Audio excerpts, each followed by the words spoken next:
The Ambassador of Peace, a story about becoming a bridge between hearts. Long ago, in a land divided by a great river and steep mountains, two nations lived in constant conflict, the people of Eastmere and the people of Highlander. Centuries ago, they were one, united by trade, marriage, and shared faith. But greed, power, and betrayal turned them into bitter enemies.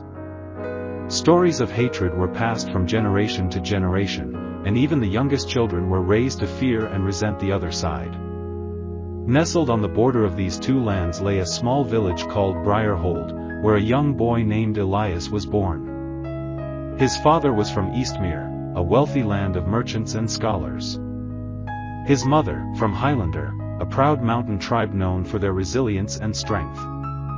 Elias grew up learning both languages, cultures, and customs. He often asked, "Why do they hate each other so much? Isn't the pain on both sides the same? Don't we all bleed the same red?" His questions were met with silence. Or worse, with the old saying, "They are not like us." Never forget. As Elias grew older, he became fascinated with books, history, and philosophy. He spent hours in the village's dusty library, reading about peace, justice, and forgiveness. He found wisdom in the words of great thinkers and prophets who had once dared to speak of love amidst war. Then came the day that changed his life forever. During yet another skirmish near the border, Elias's childhood friend Aaron, a Highlander boy, was caught in the crossfire and gravely injured. Elias sat by his side all night, holding his hand and whispering, "This can't go on. This is not our destiny." That night, Elias made a vow, "If no one else will build peace, I will. I will be the bridge between hearts." But bridges aren't built with wishes alone. He first traveled to Eastmere, seeking out the wise scholar Professor Alden, known for his influence among politicians. Elias said, "I want to bring peace between Eastmere and Highlander." Alden smiled sadly. "Son, peace requires more than good intentions. It requires both sides to listen, to feel. Are you willing to live in their pain, too?"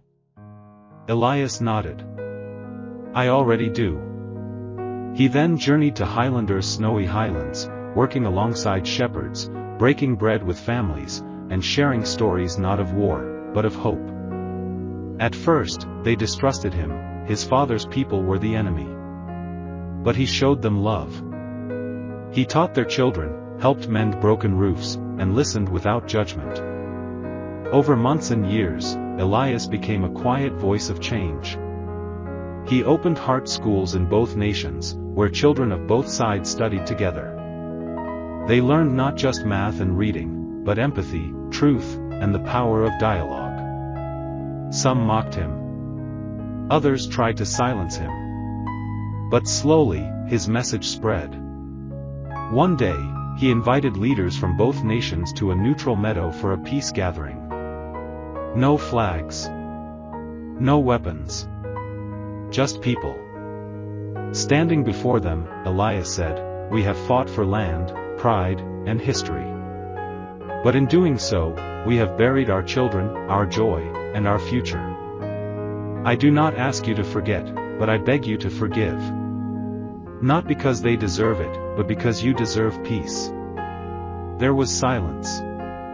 And then, an elder from Highlander stood up. Her voice trembled, "My son died in this war. But your words have brought me peace I haven't felt in years." She crossed the meadow and embraced a man from Eastmere whose brother had also died. That moment changed everything. Years passed.